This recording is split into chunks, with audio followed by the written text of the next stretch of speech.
Itu sebabnya Imam Sarid Sakti mengatakan 1000 setan itu nggak ada apa-apanya dengan satu nafs jiwa.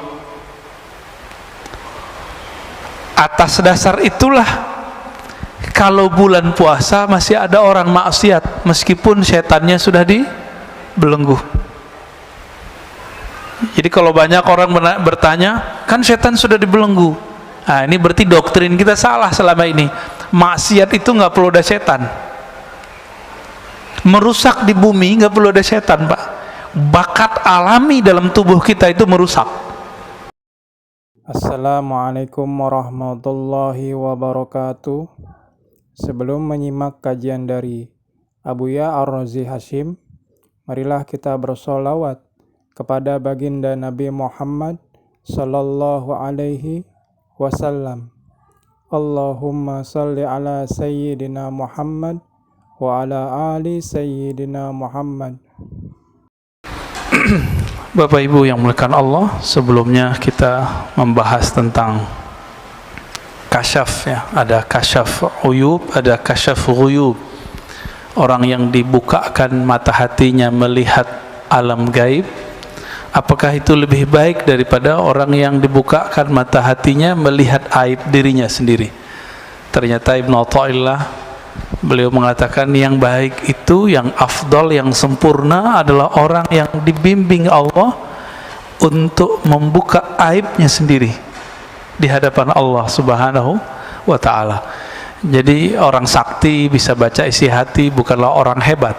Orang hebat adalah orang yang bisa melihat kekurangan dirinya, suruh melihat kekurangan orang lain. Kalau kita sibuk dengan kekurangan diri, sempat nggak baca aib orang lain? Nggak sempat. Maka tukang kritik ya mikir-mikir lagi dah, ya mikir-mikir lagi mau ngeritik orang. Kritik diri kita dulu. Jangan-jangan kita nggak pantas mengkritik, kita lebih pantas mengkritik diri kita sendiri. Baik di keluarga, dalam hidup bersosial, ya hidup beragama di masjid, apalagi bernegara. Ya, sekarang di Indonesia, di mana saja, karena hidup berdemokrasi, semua orang bisa berbicara apa saja, ngomong apa saja. Tapi jangan lupa, Allah itu maha mendengar. Meskipun antum nggak ditangkap polisi nggak apa-apa, tapi nanti kan ditangkap malaikat. Ya. Kalam-kalamnya dicatat sama malaikat. Dan negeri kita termasuk negeri paling bebas untuk berbicara, meskipun beberapa orang memframing negeri kita ini udah komunis, enggak ya, itu jualan politik tahun-tahun lalu. Negeri kita diktator, lebih diktator Saudi lah ya, lebih diktator Turki, Pak, yang antum puji-puji setiap hari presidennya, itu ada yang mengkritik langsung dihabisin oleh presiden Turki. Kelompok Gulen, tahu Gulen ya? Fatwa Gulen itu mencoba mengekspos korupsi. Menurut mereka ini temuan korupsi. Setelah 3 bulan itu temuan itu hilang dari situs mereka. Habis itu terjadi pergerakan, kita nggak tahu siapa yang berbuat. Terjadilah pemberontakan. 2.000 orang berontak, yang ditangkap lebih dari 20.000. Coba kalau orang-orang begitu ada di Indonesia, dibiarin aja, Pak. Orang-orang kayak Gulen ada di Indonesia, dibiarkan ya. Apalagi di Saudi. Di Saudi boro-boro, Pak, orang buat pengajian ngaji hikam begini dilarang. Ngaji hikam kita dilarang, Pak, sekarang. Gak usah ngaji hikam, buat pengajian selain di tempat yang resmi itu dilarang. Maka bersyukur hidup di negeri kita ini. Jangan ngeluh terus tiap hari dapat berita-berita jelek mulu. Coba baca berita baiknya. Belum lagi kita kan merasakan setiap hari kita bergerak bebas. Yang penting jangan menghujat simbol-simbol kenegaraan aja ya. Di Saudi, imam Masjidil Haram ada yang memfatwakan boleh mendengarkan musik, langsung ditangkap, langsung dipecat Pak, langsung dipecat dari Imam Masjidil Haram. Di sini paling cuma dibuli-buli aja, ya. Jadi meskipun negeri kita nggak bagus-bagus amat, tapi ini sudah sangat bagus ya, untuk kebebasan. Mana ada di dunia Pak orang bertarung presiden, calon presiden sekarang jadi menterinya, ada nggak di dunia? Baru di Indonesia ada, di Amerika aja nggak ada, ya, di Inggris aja nggak pernah terjadi, ya, nggak pernah terjadi. Nah, ini anugerah buat negeri kita, orang-orang kita orangnya legowo, ya. Cuma orang-orang yang kemarin sudah kecuci otaknya itu belum bisa legowo sampai hari ini, masih punya barisan sakit hati. Saya berharap coba deh ya, dibenerin kolbunya, jangan dengerin berita yang jelek terus ya. Dan salah satu hal yang kita syukur tapi juga nggak pantas kita bersyukur, kita bersyukur tenang ya, nggak ada terjadi seperti yang terjadi pada saudara kita Palestina. Tapi nggak pantas kita bersyukur di saat saudara kita sedang susah. Maka jika ada kelebihan, berbagilah untuk mereka ya. Namun berbaginya jangan serampangan, berbagilah dengan cara yang taqi, cara yang hati-hati. Bagaimana ya, kalau kita donasi pada kelompok yang amanah dan kompeten, jangan asal donasi. Nanti kejadian seperti beberapa tahun lalu, dikirimnya ke teroris ya. Kita tahunya di Palestina itu yang berperang Hamas sama Israel. Enggak begitu ceritanya ya, ceritanya banyak yang enggak diungkap ya.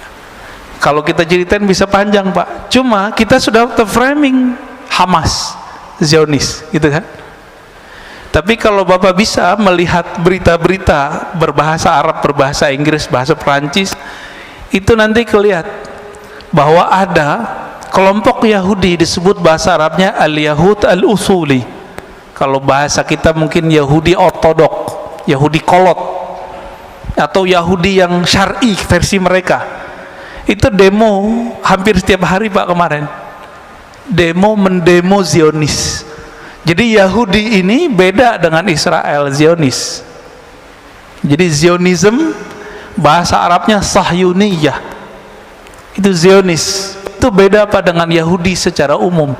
Itu sebabnya Rasulullah tidak mempermasalahkan dirinya menikah dengan seorang perempuan anak pemimpin Yahudi, karena Yahudi itu sendiri tidak ada masalah. Yang masalah itu kalau sudah ada alif lamnya ini, Zionis, Yahudi yang berideologi Zionis, mereka lah penjajah di dunia.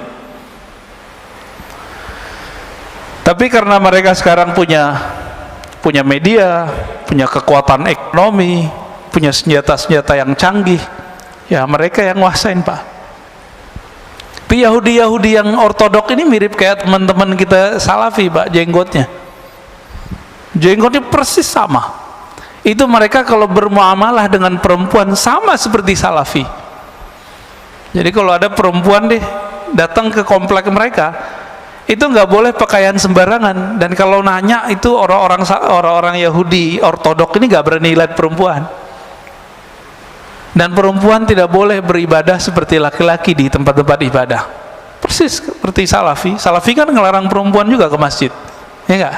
Bener nggak? Ya, sebaik-baik tempat sholat perempuan tuh di kamarnya, begitu dalam tradisi Salafi, ajaran Salafi. Sama, jenggotnya sama. Jadi kalau mau memahami surat Toha, kisah Sayyidina Musa ngambil jenggotnya Sayyidina Harun, nah itu lihat Pak, Yahudi ortodok tuh jenggotnya sepanjang itu, diambil langsung sama Sayyidina Musa alaihi wassalatu wassalam. Nah, ini sebelum kita masuk ke hikam, kita ingin sekedar mengingatkan saja bahwa Yahudi itu ada 3 macam. Ada Yahudi ortodok, ini yang soleh-soleh ini, itu mereka meyakini betul tanah yang ada di Palestina itu tanah mereka. Cuma apa kata mereka? Kami menunggu imam akhir zaman. Jadi Yahudi aja nunggu imam akhir zaman, Pak. Nunggu mereka. Sekarang kita nggak punya hak mengusir siapa saja, begitu kata orang-orang Yahudi. Maka coba lihat demo-demo mereka melarang.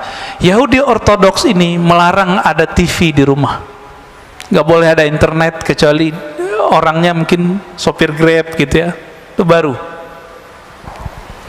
Di sini Salafi nonton TV ya, berarti beda juga Salafi sama Yahudi itu. Nggak boleh nonton, nggak boleh main handphone.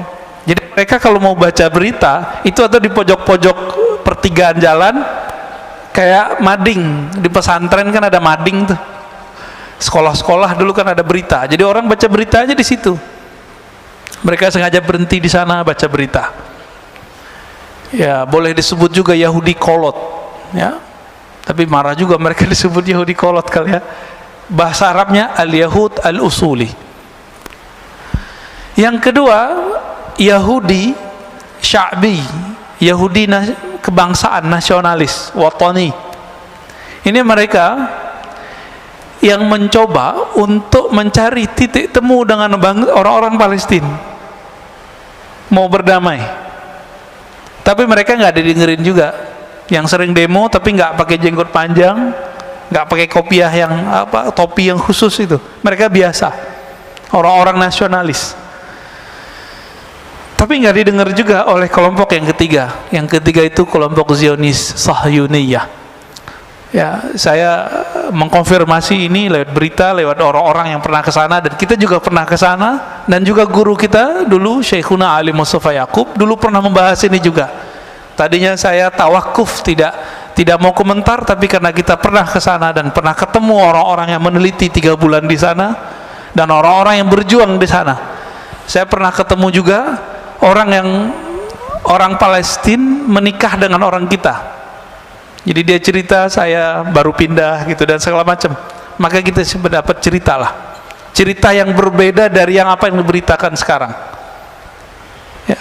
Kejadian di Palestina kemarin, teman-teman yang melakukan Allah, jangan terlalu semangat nggak jelas. Ya. Ini persoalannya adalah Masjidil Aqsa, nggak jauh dari situ ada satu distrik kecil namanya Sheikh Jarrah. Sheikh Jarrah nama orang tapi jadi nama kampung, jalan ya. Di situ ada bangunan, orang-orang kawan-kawan kita, saudara-saudara kita Palestina, mereka dulu pernah keluar lalu pulang ditampung di situ. Tanah itu kemudian diklaim oleh orang-orang Zionis sudah dibeli. Nah ini masalahnya. Akhirnya mereka usir. Di saat pengusiran itu bulan Ramadan, orang-orang yang diusir ini kemudian ngumpul di Masjidil Aqsa, dicurigailah oleh Zionis, maka ditembakin. Nah ini yang kurang ajarnya Zionis itu ya. Mereka mulai berani menembakin umat Islam di Masjidil Aqsa seperti dulu terjadi di zaman-zaman sebelumnya ya. Zaman-zaman sebelumnya ada pembantaian luar biasa. Jadi Masjidil Aqsa ini suksesnya cuma di zaman Salahuddin Al-Ayyubi dan nanti zaman Imam Al-Mahdi.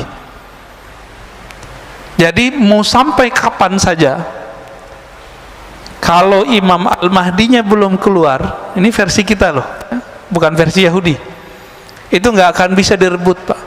Tapi insya Allah waktunya sudah dekat. Dekatnya kapan? Wallahu a'lam ya. Kita nggak mau menakar-nakar tahun yang tidak jelas tahunnya. Kita serahkan kepada Allah Subhanahu wa ta'ala.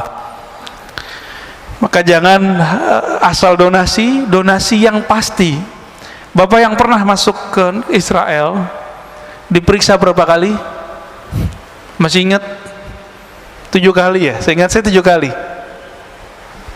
Itu mau bawa barang gimana? Gak mungkin. Maka harus pemerintah kerjasama dengan pemerintah. Jangan cuma asal donasi. Nanti ada kelompok-kelompok yang ingin memanfaatkan situasi begini, dia ngumpulin duit. Ini baik, Pak, hati-hati ya. Orang udah ketemu duit, malaikat aja jadi setan ya.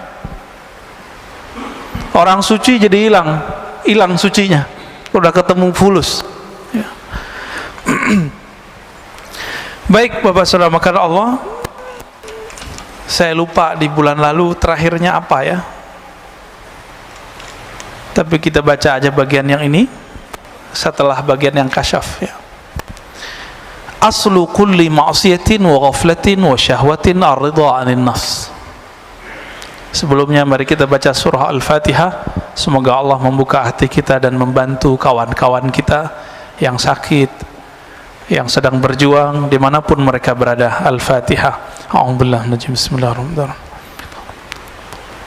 Ya kana na'budu wa iyyaka nasta'in.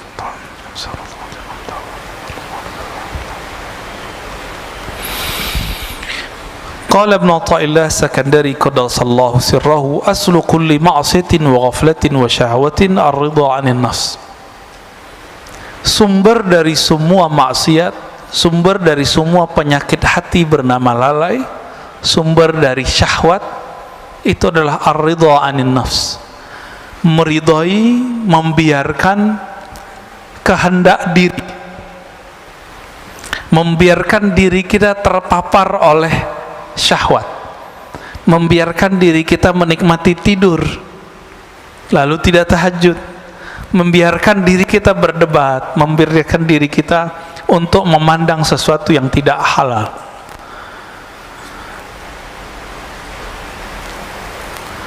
Maka man radhiya an nafsihi, siapa yang ridha kepada dirinya, di saat itulah dia membuka semua inti-inti dari maksiat.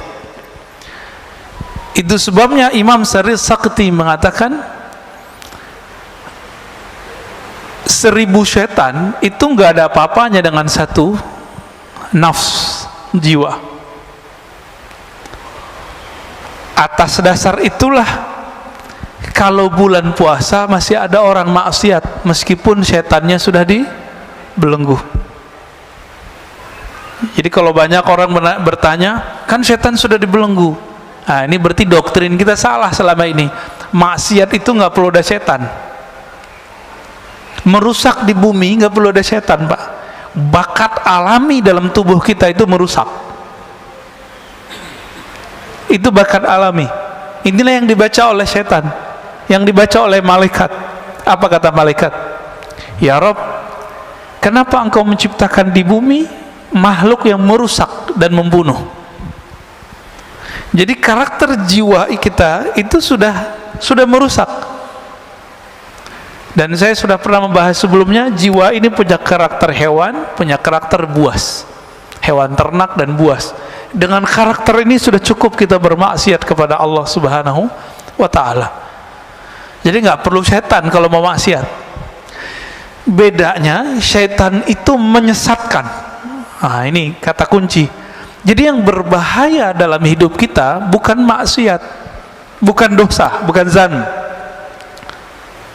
tapi maksiat yang berisi kepada kesesatan, pemahaman yang sesat, cara pandang yang sesat. Ini yang berbahaya. Kalau dosa, semua kita dosa, dan ini sudah digariskan oleh Allah Subhanahu wa ta'ala, sehingga muncul hadis kullu bani adam khatta'un. Semua manusia itu pasti khata'. Apa arti khata'? Banyak salah, banyak dosa. Maka seorang manusia itu punya dosa itu biasa, Pak. Yang nggak biasa itu kalau dia sesat, dia menyimpang dari jalan Allah Subhanahu wa ta'ala. Makanya Nabi Muhammad sallallahu alaihi wasallam itu menerima orang-orang yang berdosa. Tapi Nabi Muhammad tidak suka dengan orang-orang yang menyimpang.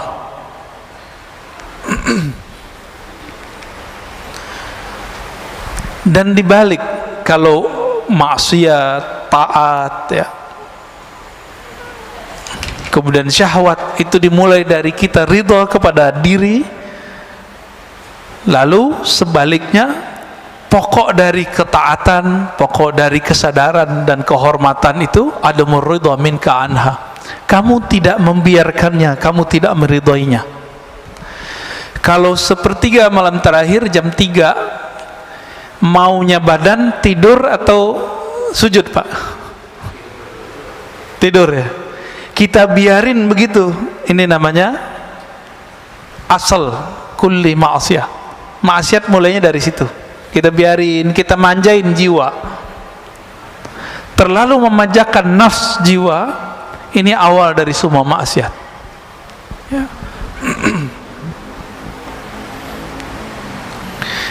Oleh karena itu, Imam Nu'taillah As-Sakandari memberikan karakter seorang mursyid. Mursyid itu bukan orang yang hebat. Mursyid itu man la yarda an nafsih. Begitu di kitabnya. Li antas haba jahidan la yarda an nafsih. Kamu berguru, bersahabat dengan seseorang yang tidak meridhoi dirinya, nafsnya, jiwanya, itu lebih baik daripada kamu berguru kepada orang yang meridhoi nafsnya, jiwanya. Maka kalau mau cari guru, carilah guru yang tidak membiarkan dirinya terpapar oleh nafs, jiwa kita, ya, kehendak diri. Lalu beliau memberikan pertanyaan, fa ayyu ilmin li alimin yarda an nafsi. Masih disebut alimkah orang yang alim tapi dia mengikuti hawa nafsunya? Masih disebut alim enggak? Enggak. Wa ayyu jahlin li jahilin la yarda an nafsi. Masih disebut jahilkah orang yang jahil jika dia tidak mengikuti hawa nafsunya?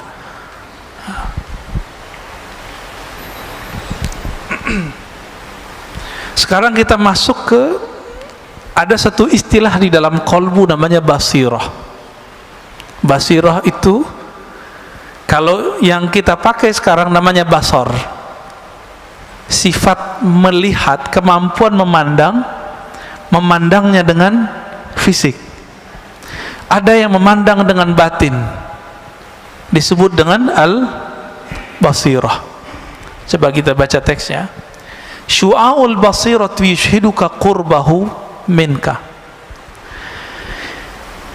Pancaran atau terangnya basirah mata hatimu, yushhiduka qurbahu mink, akan membuat engkau menyaksikan bahwa dia dekat kepadamu. Apa itu syu'aul basirah? Ilmu. Jadi boleh diartikan, ilmumu mengenai Allah akan membuat kamu sadar bahwa Allah itu dekat. Udah ngerasa Allah dekat belum?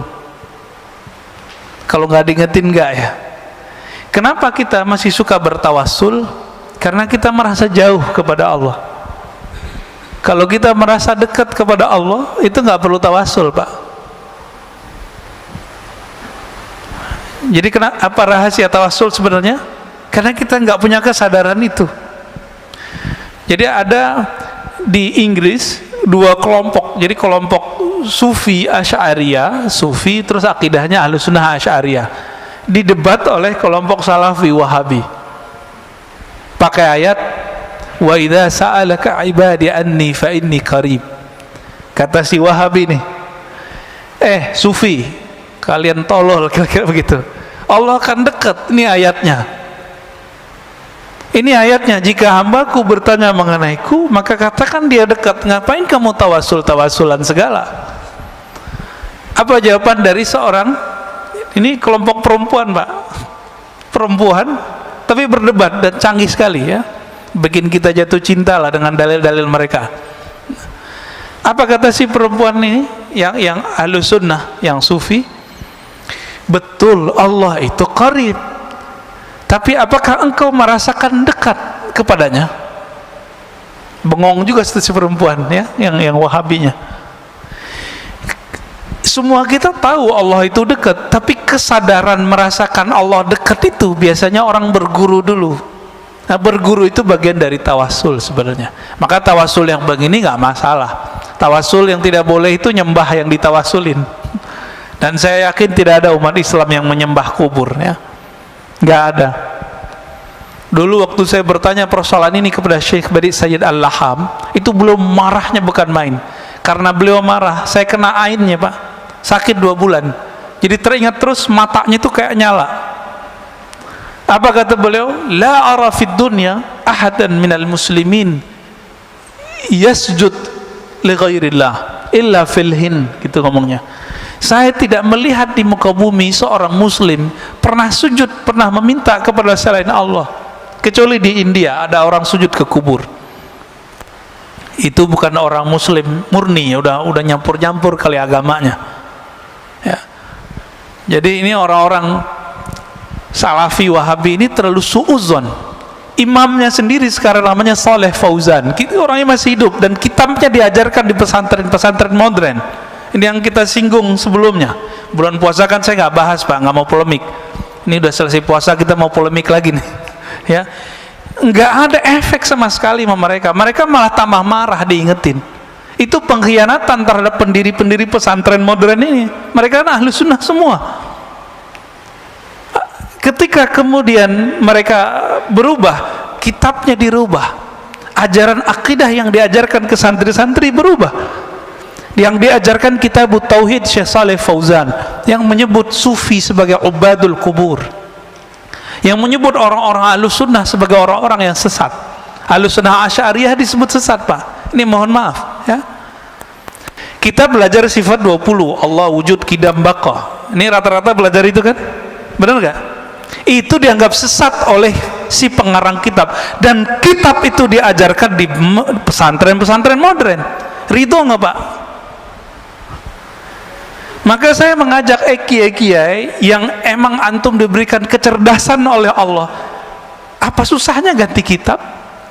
Kitab banyak di dunia, ganti. Hati-hati, ini ditanggung jawab dunia akhirat. Oh Ustadz, ini kitab cuma untuk perbandingan. Santri kita cuma emang santri sebelum dia kuliah udah bisa membandingkan, paling cuma 1-2. Anak kuliah aja banyak yang nggak paham kok. Udah dokter juga banyak yang paham, apalagi cuma santri kelas SMP, SMA, sanawiyah, aliyah, nggak akan paham Pak. Jangan ngeles, udah ganti aja. Maka bapak-bapak yang naruh anak di pesantren modern, tolong sampaikan ini kepada kiai-kiainya. Ya. Saya ke sahabat-sahabat saya punya pesantren modern, saya udah ngomong. Yang bisa saya sampaikan, saya sampaikan. Ada yang memusuhi, ada yang senang dikasih tahu. Ya. Ada yang bersyukur, diingetin. Bayangkan Pak Syekh Saleh Fauzan, itu di kitab Tauhid bilang, orang maulid itu menyerupai Nasrani. Menyerupai Nasrani kufur nggak? Kufur. Bahaya nggak nih? Bahaya ya. Orang tawasul musyrik bagi dia.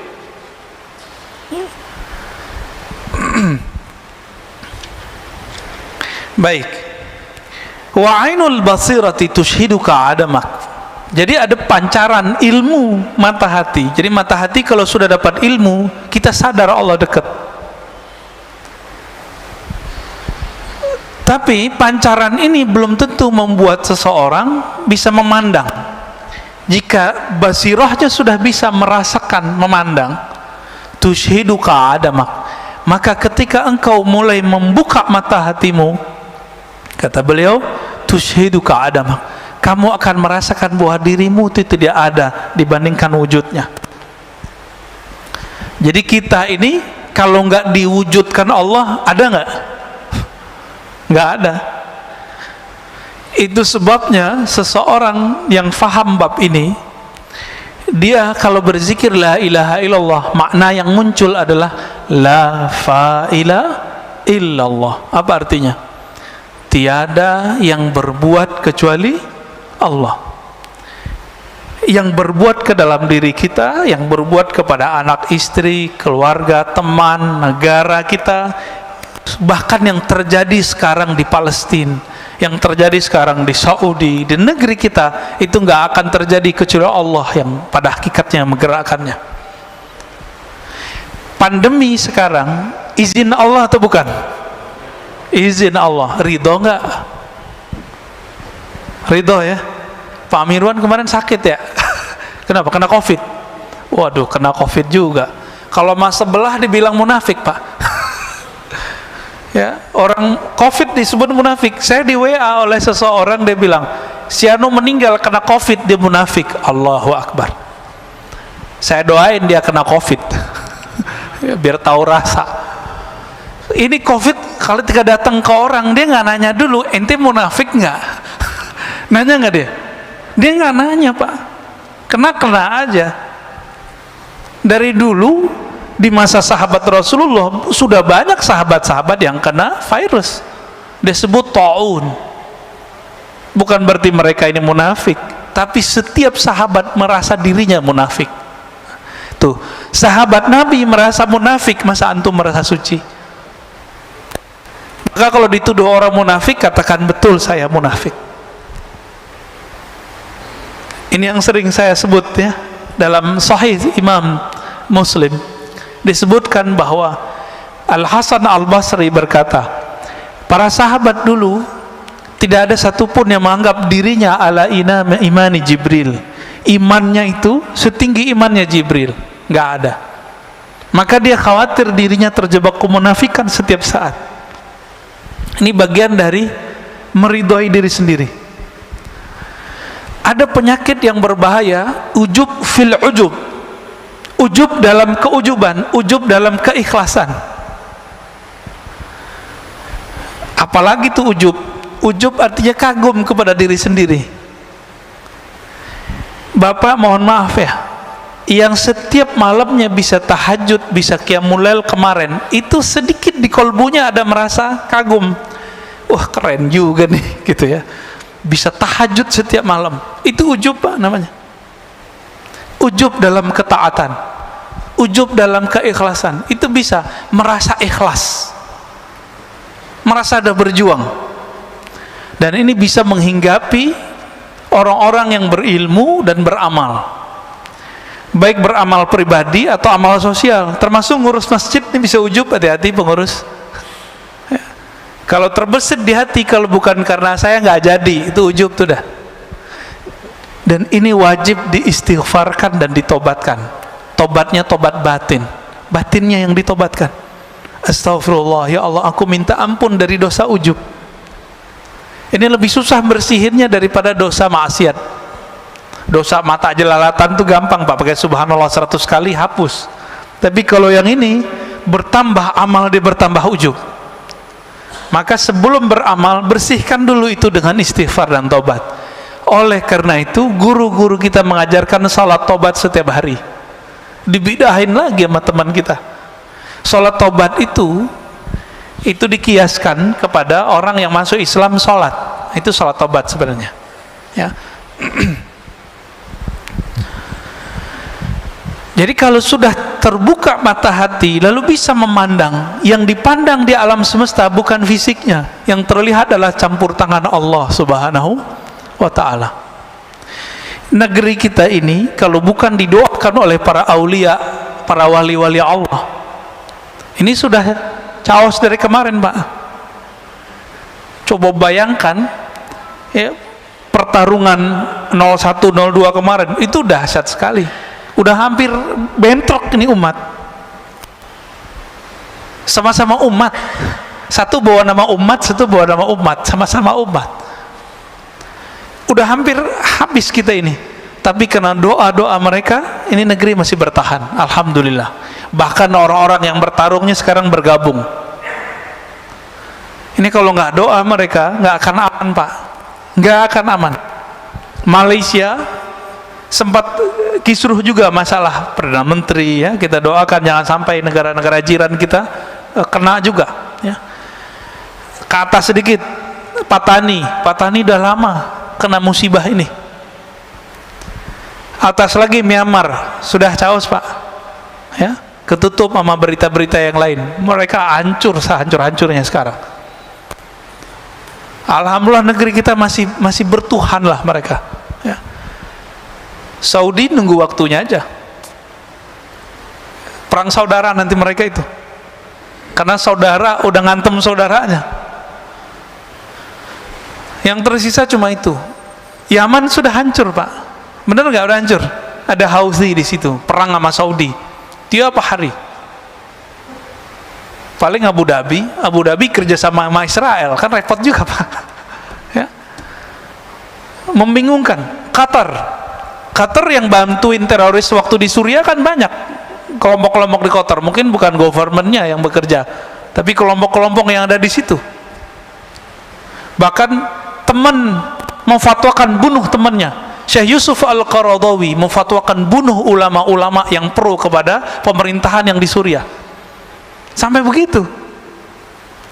Sampai guru saya Syekh Taufik Al-Buti habis kehilangan ayahnya, datang ke UI Pak waktu itu, UI Salemba, yang pasca sarjana kajian Timur Tengah. Kok ada mahasiswa nanya tega, Syekh, ente pro Asad atau anti Asad? Kok tega nanya begitu? Orang lagi berkabung. Beliau itu orangnya lembut, itu kalau bahas apa bisa nangis, bahas bab sholat istisqa nangis. Kita udah bahas tasawuf aja nggak nangis-nangis, bahas zikir aja nggak nangis-nangis. Beliau bahas fikih nangis Pak. Saya nggak pernah ngeliat beliau marah. Itu sekali saya ngeliat beliau marah. Syekh Taufik bin Muhammad Sa'ir Ramadan Al-Buti. Ada yang nanya begitu. Apa jawaban beliau? La uayyidu bashar wa la uayyidu fulana, innama uayyidu ra'iyati ummati al-islamiyah. Saya nggak pro siapa-siapa, saya cuma pro kedamaian umatku, rakyatku. Gitu aja Pak jawabannya. Dan suaranya meninggi. Tega gitu ada orang nanya begitu sama dia, ya. Udah hancur Pak sekarang. Apa gorengannya? Nih hati-hati, Indonesia hampir berhasil nih. Anti Syiah, Syiah kafir. Nih ada Pak ya, mohon maaf. Jadi setiap gerakan yang mengatakan Syiah kafir itu berasal dari kelompok Wahabi. Dan Wahabi ini, kata Muhammad bin Salman, ini produknya Amerika. Mereka sendiri yang ngomong. Karena untuk menghancurkan orang-orang yang berbeda dengan Wahabi itu, cukup bilang aja mereka sesat, kafir. Dan ini sudah terjadi Pak. Bashar Assad itu dikafirkan. Padahal Bashar Assad itu istrinya Sunni, menteri-menterinya Sunni, tapi dia lahir di komunitas salah satu Syiah namanya Alawiyah, bukan Alawiyah yang habaib, ya. Ini beda. Meyakini salah satu ajaran namanya reinkarnasi, tapi beliaunya sudah enggak. Nah, ini gorengannya gitu di sana. Berhasil di Suriah, berhasil di Irak, berhasil. Mau dicobain di Indonesia. Saya termasuk pengkritik Syiah, tapi saya tidak mengkafirkan semua Syiah. Kita bisa adu kitab Pak, ya. Yang kafir itu namanya Syiah Gulat. Apa arti Syiah Gulat? Syiah ekstrim. Syiah ekstrim ini kelompok Kailaniyah, ya, Sabaiyah. Ini saya konfirmasi kepada orang-orang yang juga Syiah, mereka juga mengkafirkan kelompok itu. Kenapa? Mereka menyembah selain Allah. Syiah yang ada sekarang di Bahrain, yang ada sekarang di Iran, itu Syiah yang mana? Itu Imamiyah. Imamiyah ini juga pecah seperti Ahlu Sunnah. Ada yang ekstrim kayak Wahabi, ada Pak. Ada yang moderat, ada yang liberal, ada yang Sufi. Tapi mereka nggak menyebut Sufi, nyebutnya Irfani. Ada yang dekat ke Ahlus Sunnah. Ada namanya Zaidiyah, ini dekat ke Ahlus Sunnah. Itu ada di Yaman. Yang tokohnya sering dikutip-kutip oleh kelompok Salafi, namanya Imam Son'ani, yang nulis kitab Subulus Salam. Kita sampaikan gitu, mereka nggak percaya juga, ya.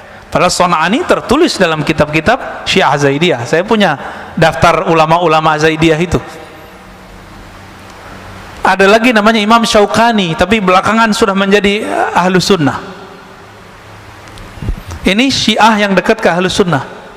Dan sekarang muncul Syiah dari Imamiyah yang sudah mulai mencari titik temu dengan Ahlus Sunnah. Salah satunya kelompok Hizbullah yang ada di Lebanon. Pernah dengar Pak?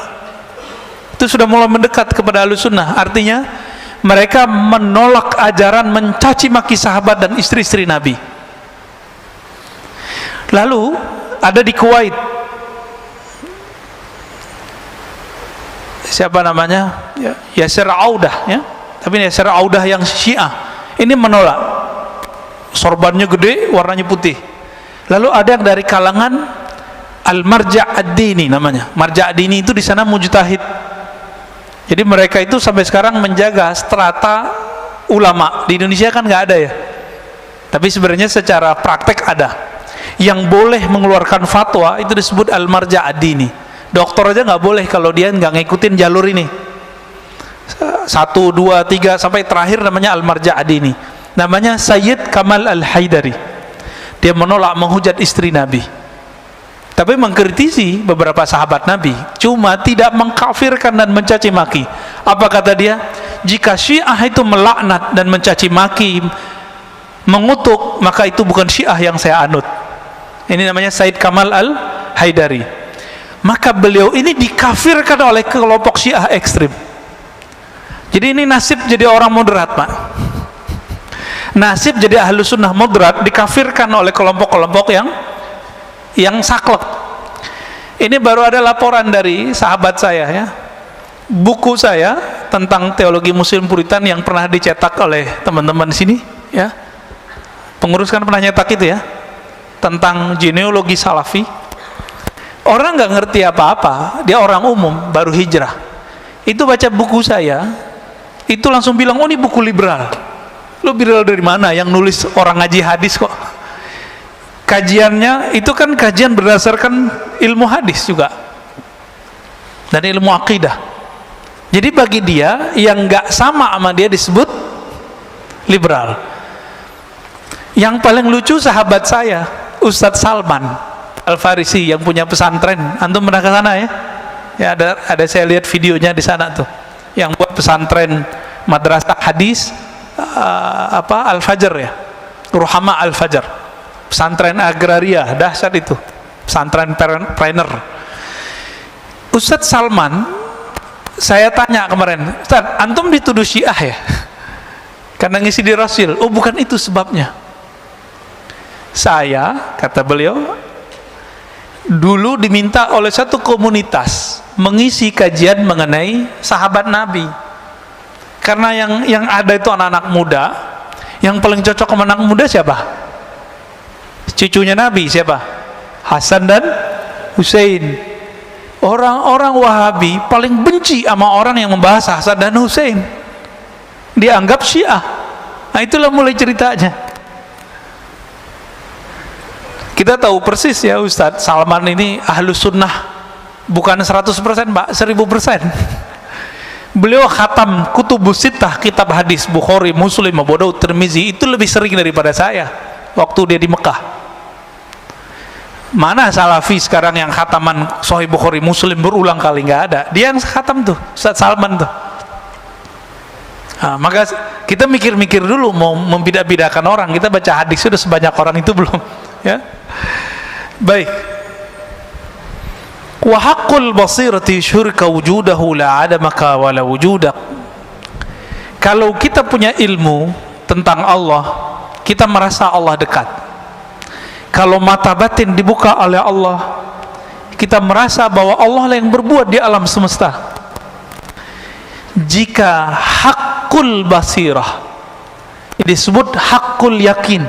Yang pertama ilmu yakin, yang kedua ainul yakin, yang ketiga disebut haqqul yakin, keyakinan yang sudah hak, disebut juga haqqul basirah, sudah masuk ke dalam diri kita. Apa yang terjadi? Yushhiduka wujudahu, Allah akan tampakkan bahwa dia benar-benar ada, sehingga kamu tidak merasa ada dan juga tidak merasa tiada. Ini maksudnya apa itu kalimatnya? Kita nggak merasa ada dan nggak merasa tiada. Jadi kalau yang level 2 kita merasa tiada. Merasa tiada berarti masih ada perasaan dong. Nah, perasaannya ini sendiri hilang. Perasaannya pun hilang. Inilah yang terjadi kalau orang begini, rasa di kolbunya menguasai otaknya, lalu turun ke lidahnya, jadilah seperti Al-Hallaj. Apa kata Al-Hallaj? Ma fi jubbati ilallah, dalam jubahku hanya ada Allah. Dia lagi sakar, lagi mabuk. Mabuk bukan karena wine, mabuk karena cahaya-cahaya ma'rifat meliputi dirinya. Orang lagi kasmaran jatuh cinta nggak? Lagi kasmaran jatuh cinta, ketika jatuh cinta kepada pasangannya, setiap kali melihat perempuan atau laki-laki lawan jenis, itu dia merasa ada wajah pasangannya di situ. Ya.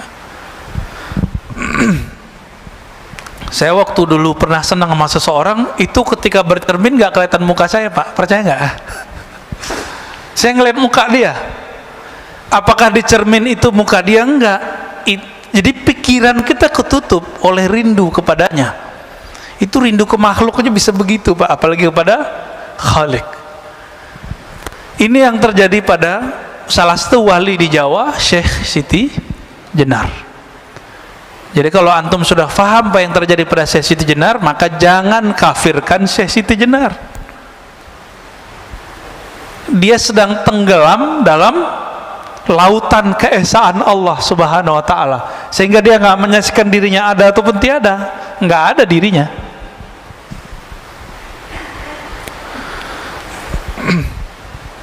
Ini juga yang terjadi pada Imam Abu Yazid. Abu Yazid ini lagi zikir subhanallah, subhanallah, berubah, Pak. Dia nggak memandang lagi yang berbicara ataupun yang dibicarakan. Di saat itu Allah meminjam lidahnya. Subhani, subhani, maha suci aku. Itu bukan Abu Yazid yang maha suci, tapi Allah meminjam lisan Abu Yazid. Namun ada ulama yang ketat, dia menghindari itu terjadi pada dirinya. Itu lebih sempurna, yaitu Al-Qutub Ar-Rabbani Sultanul Aulia Sayyidi Syekh Abdul Qadir Al-Jilani. Itu dia nolak kejadian-kejadian begitu. Jadi dia bisa filter dirinya. Makanya kesempurnaan kewalian beliau lebih tinggi dari semua wali-wali yang ada di dunia selain sahabat-sahabat Rasulullah, ya. Disebutlah beliau Sultanul Aulia, rajanya para wali. Rajanya para wali. Dan itu dikabarkan bahkan beliau masih belum lahir. Udah lahir, masih remaja, dikabarkan oleh gurunya Yusuf Al-Ahmadani, ya. Itu dikabarkan, ya. Kana Allah wala syai'a ma'ah. Allah itu ada, wala syai'a ma'ah, tidak ada sesuatu pun bersamanya. Wa huwal an ala ma alaikan. Dia sekarang, dia dulu sama. Dia dulu sendiri atau bersama? Dia dulu di atas aras atau enggak ada aras? Enggak ada aras. Maka dia dulu dan sekarang sama. Oleh karena itu perdebatan mengenai Allah bertempat di aras, Allah di arah tinggi, arah atas, itu nggak ada manfaatnya sebenarnya. Sebenarnya loh, ya. Cuma karena orang awam sudah terjebak mengatakan Allah di atas, maka muncullah pembahasan, benarkah Allah bertempat? Kalau faham nih ini hadis, ini kan hadis Sahih Bukhari, kan Allah wala syai'a ma'ah. Ini pertanyaan disampaikan oleh Abu Musa Al-Asy'ari dan teman-temannya orang-orang Yaman.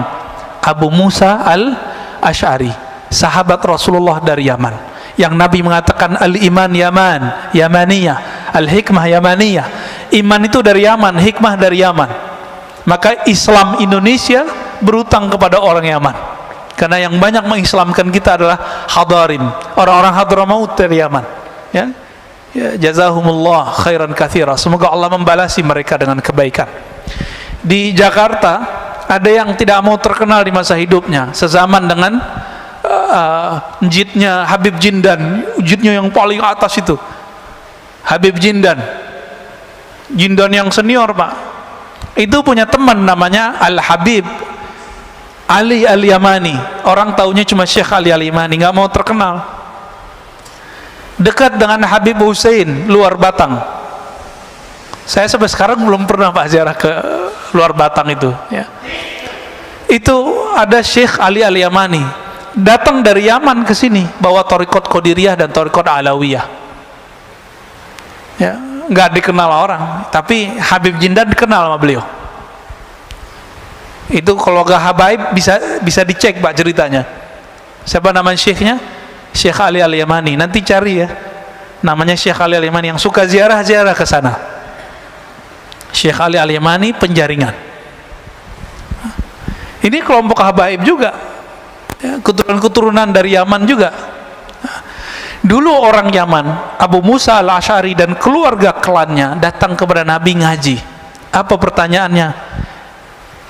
kaifa kana rabbuna, wahai Rasulullah, Allah dulu gimana sih gitu, sebelum alam ini tercipta Allah dulu gimana? Apa jawaban Nabi? Kana Allah, dipakai hadis ini, kana Allah wala syai'a ma'ah, Allah ada dulu di masa yang qadim.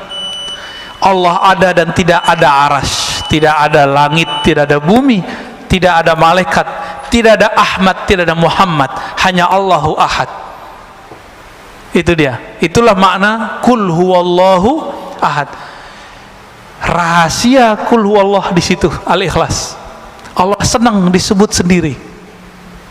Allah senang disebut esa. Kita kalau punya jasa kan nggak pengen disebut jasa orang lain bersama jasa kita.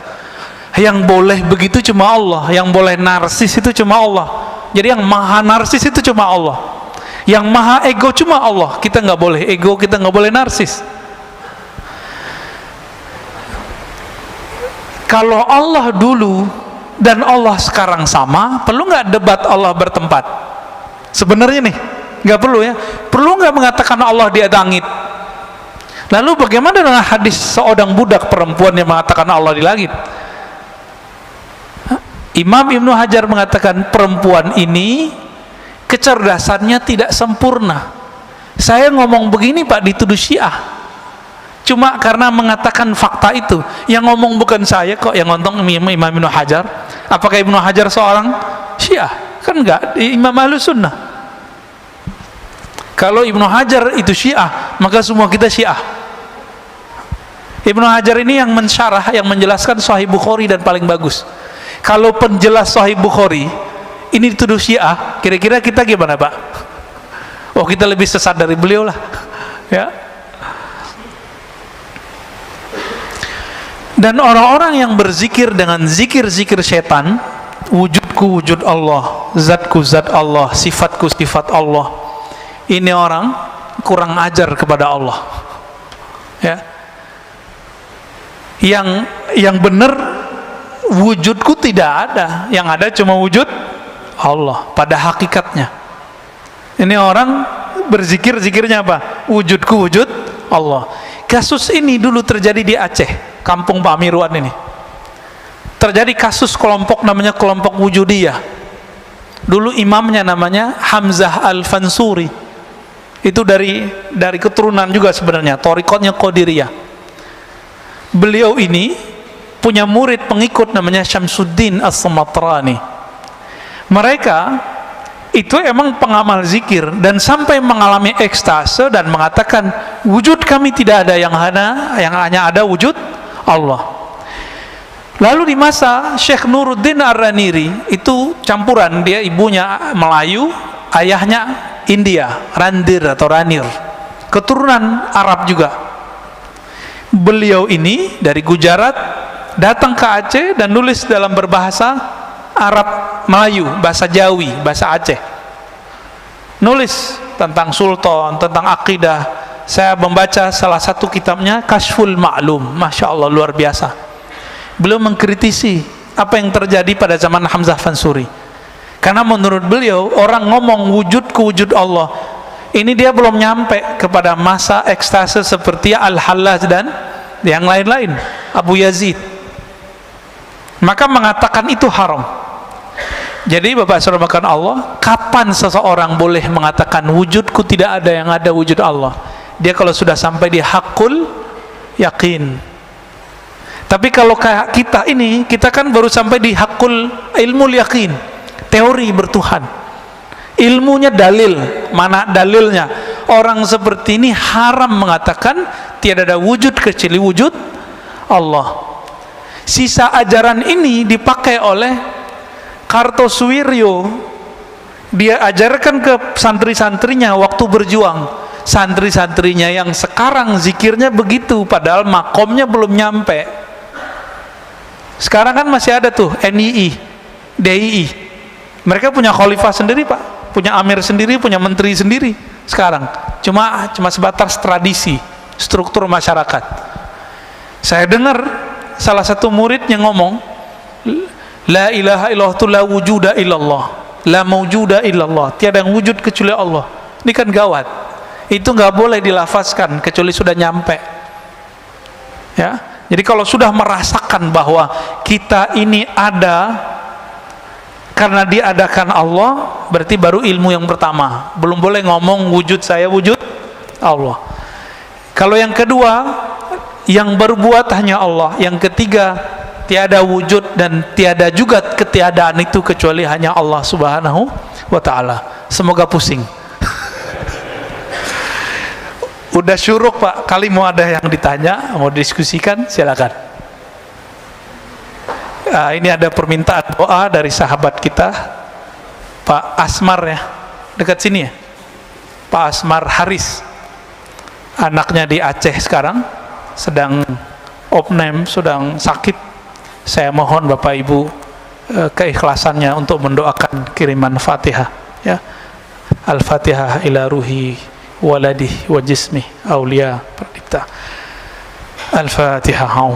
Bismillahirrahmanirrahim.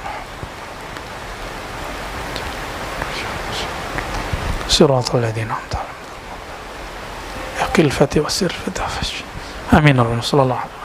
Ya, silakan. Terima kasih. Assalamualaikum warahmatullahi wabarakatuh. Assalamualaikum. Memahami apa yang Ustaz sampaikan tadi ya cukup memusingkan, betul, cukup pusing. Jadi namun dalam ini kita tetap berusaha bagaimana untuk bisa mendapatkan pemahaman yang lebih jelas untuk lebih mendekatkan diri kita kepada Allah. So tadi dikatakan ada ilmu, kemudian ada diamal, kemudian yang paling tinggi itu adalah hakul yakin. Ini adalah yang melihatnya basirah. Jadi bagaimana kita untuk bisa mewujudkan basirah ini dalam diri? Apakah basirah itu bisa diwujudkan di dalam diri kita untuk bisa meningkatkan pendekatan kita kepada Allah Subhanahu wa ta'ala? Bagaimana? Kira itu sebentar. Terima kasih. Assalamualaikum warahmatullahi wabarakatuh. Assalamualaikum warahmatullahi wabarakatuh. Caranya dengan riyadhah dan mujahadah, Pak. Apa arti riyadhah? Mengulang-ulang zikir yang diberikan guru, lalu mujahadah bersungguh-sungguh, dan yang ketiga ma'rifah, berma'rifat, berilmu. Dan yang paling cepat itu yang nomor 3, paling cepat. Maka kajian-kajian ma'rifatullah mestinya sekarang sudah nggak jadi aib lagi, sudah nggak malu-malu lagi orang ngaji ma'rifatullah. Kajian kitab ini, kitab Al-Hikam, adalah salah satu mengarah ke sana, mengarah ke ilmu ma'rifatullah, mengenal Allah Subhanahu wa ta'ala. Ya, dia bicarakan Allah aja, bicarakan Allah, hubungan kita dengan Allah, masalah kita dengan Allah, itu Pak. Nanti muncul sendiri itu. Tapi karena ngajinya cuma sekali sebulan, susah Pak. Saya nggak minta jadwal lagi Pak, ya, udah nggak ada jadwal lagi, udah cukup udah 2 kali, ya. Udah ada risalah Kusyairiyah, udah ada hikam, itu udah cukup, ya. Bahkan kalau perlu sekali juga nggak apa-apa, ya. Kalau saya ngaji 2 kali seminggu, ngaji ma'rifatullah. Belum lagi kita buat kajian sendiri di Ribat, itu bisa 3 kali, bisa 4 kali Pak. Ma'rifatullah itu melahirkan rindu kepada Allah Subhanahu wa ta'ala. Kalau ada rindu, masa sekali seminggu doang, sekali sebulan doang? Nggak mungkin.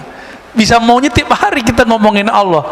Itulah yang terjadi nanti pada ahli surga, ketika mereka sudah bosan dengan nikmat seksual, udah bosan dengan nikmat makan dan minum, nikmat main-main, ngegame. Di sono kita terbang langsung Pak. Semua yang ada di game-gamenya antum tuh, ya. Itu nanti ada semua tuh, Indra. Ada semua nanti di sono. Yang dibayangkan orang bisa pindah-pindah planet, nanti di sono bisa semua. Nanti orang bosen. Ada kejenuhan yang nggak tahan. Makanya Allah muliakan ahlul firdaus. Orang firdaus ini karena mereka menjaga ma'rifatullahnya pagi dan sore. Dia zikir pagi, zikir sore, subuh, maghrib. Itu dia tunggu dan dia merindukan. Setiap kali kita merindukan Allah, sebanyak itulah nanti kita merindukannya dan diberikan ru'yatullah nanti di surga. Jadi siapa yang Allah perlihatkan dirinya nanti di surga? Itu orang-orang yang setiap mau subuh dia rindu ke masjid, mau ketemu Allah di masjid. Allah bukan di masjid, ini cuma media aja. Mau maghrib dia datang. Maka Ibnu Umar mengatakan, kami sahabat Rasulullah nggak ada tuh datang ke masjid udah azan, nggak ada. Kami datang dan rindu kepada Allah, rindu kepada Rasulullah. Kami berduyun-duyun masuk masjid, macet tuh Pak. Kalau zaman sekarang udah macet duluan tuh. Sebelum maghrib itu udah rame masjid, sebelum subuh udah rame masjid. Mereka dulu begitu sahabat Rasulullah.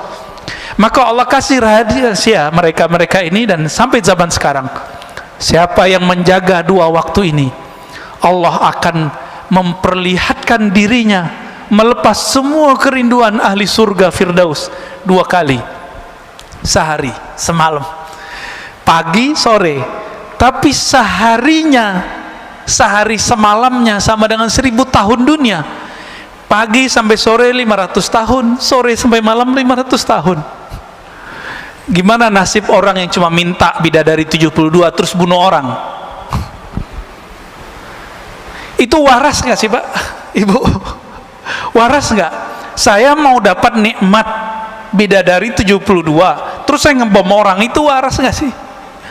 Maka saya mau mengetuk pintu hati siapapun yang berjuang fisabilillah, yang pakai hati nurani dong. Kan Allah suruh pakai akal yang sehat, kan Allah perintah afala ta'qilun. Maka memakai akal adalah memakai Quran, memakai qalbu adalah memakai spiritnya Quran. Bukan cuma pakai dalil-dalil tertulis saja. Dalil tertulisnya begitu, prakteknya kayak tadi 72 bidadari mah dikit. Semasa di dunia Sayyidina Daud punya gundik 1000 Pak, pelayan cantik-cantik semua itu 1000, dan seluruh dunia, bukan cuma wilayah Arab, Israel, Romawi, Persia, enggak, seluruh dunia dia punya. Begitu juga Nabi Sulaiman, seluruh dunia dia punya. Kaisar di Cina punya pelayan gundiknya 5000. Nggak sempat menggang kali ya, kubur meninggal. Dan di sana nggak perlu pakai obat kuat Pak, semua minuman surga itu obat kuat, nggak perlu di sana. Nah, kita mau dapat syahwat fasilitas surga atau mau ketemu yang punya surga? Kalau mau ketemu yang punya surga, wajib belajar ma'rifatullah, wajib belajar ma'rifatullah. Bapak sholat 1000 rakaat nggak akan ketemu kalau nggak kenal Allah.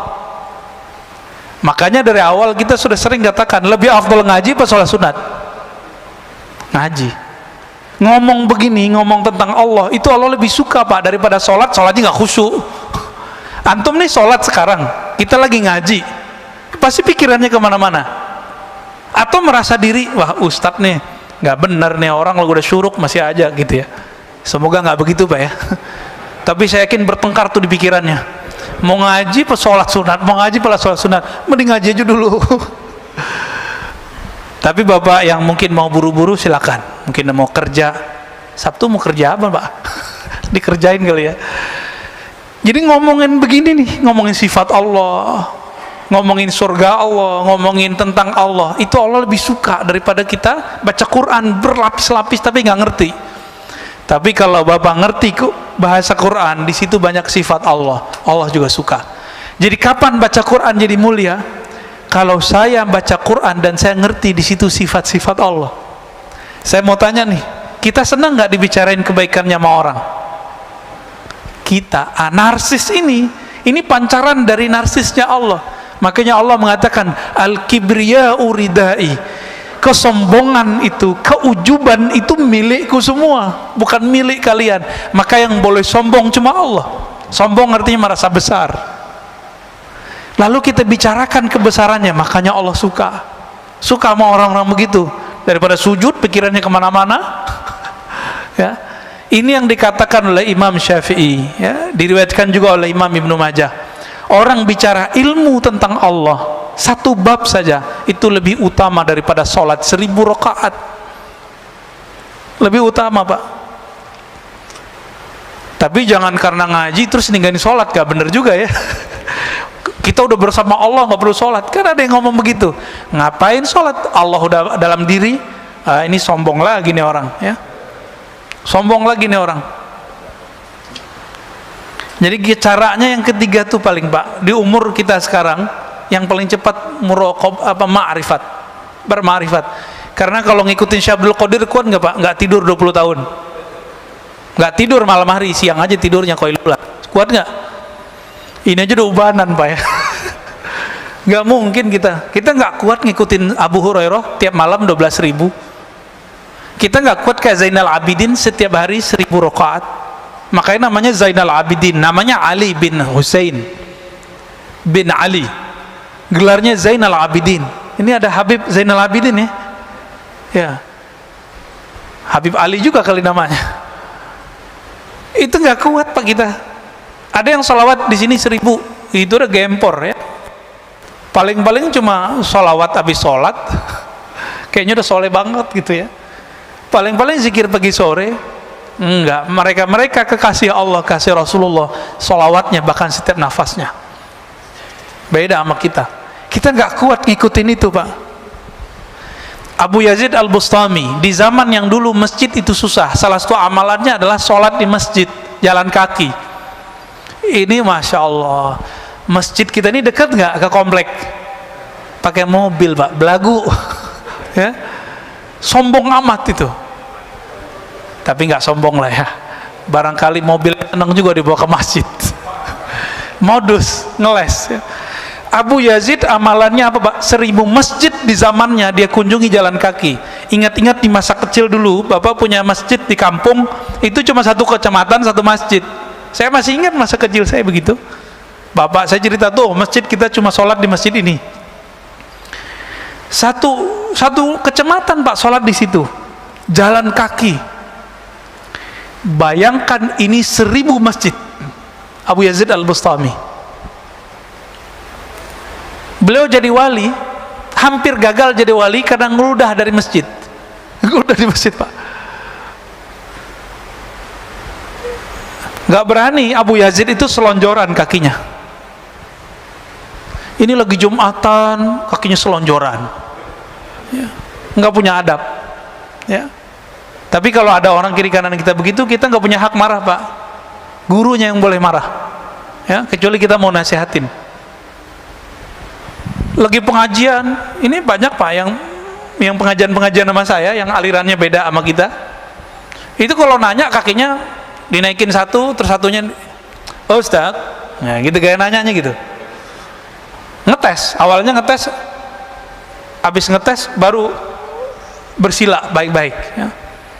Karena yang dia tes ternyata singa. Dicabik-cabik ya. Dia ngetes dalil, kita habisin dalilnya. Itu terjadi.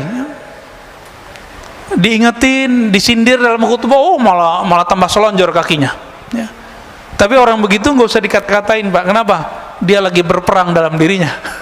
Ya, dia lagi berkecamuk itu. Mana yang benar, merasa diri paling benar, itu lebih repot lagi. Maka kita beruntung nih, alhamdulillah dari tadi nggak ada yang selonjoran ya. Kalau mau kayak gitu Pak, kayak emas itu tuh, kakinya dinaikin terus kita begitu. Nah itu sunnah, coba praktekin rezeki. Bisa nggak? Bukan. Nah gitu tuh. Kayak gitu Pak. Jadi kalau pegel Jumatan kayak gitu Pak, jangan selonjoran, gak sopan. Lagi pengajian kita pegel nih, kesemutan, duduk begitu. Itu duduknya hampir 80% sahabat begitu duduknya. Jadi karena mereka lama ketemu Nabi. Cuma di negeri kita punya tradisi lain karena orang keraton. Ini agak berat. Kita duduk begitu dia nggak sopan. Tapi di masjid insya Allah aman lah ya. Ya silakan kalau mau duduk begitu. Taib. Udah 6:10. Mau lanjut? Cukup. Saya rasa cukup. Bapak saudara Allah, semoga kita dibimbing oleh Allah, diangkat derajatnya dari ilmul yakin kepada ainul yakin dan naik kepada hakul yakin, hakul basirah, yaitu bermakrifat mengenal Allah Subhanahu wa taala. Amin ya rabbal alamin. Allahumma nas'aluka ridhak. Ya Allah, dengan berkah salawat kepada nabimu dan Al-Quran yang kau turunkan kepada nabimu, faftah qulubana, maka bukakan mata hati kami. Allahumma arzuqna ridhak, ya Allah berikan kami ridhamu. Allahumma ja'al sayyiatina sayyiat man ahbabta, ya Allah jadikan kesalahan kami kesalahan orang-orang yang masih Engkau cintai. Wala taj'al hasanatina hasanat man abghadta, ya Allah jangan jadikan amal soleh kami amal soleh yang bersumber dari orang yang Engkau murkai. Allahumma rabbana atina fid dunya hasanah wa fil akhirati hasanah wa qina adzabannar, ya Allah berikan kami kebahagiaan memandangmu di dunia dan di akhirat, memandangmu di dunia dengan mata batin, memandangmu di akhirat dengan mata zahir dan batin. Amin ya rabbal alamin. Wa sallallahu ala nabiyina Muhammad walhamdulillahi rabbil alamin. Assalamualaikum warahmatullahi wabarakatuh.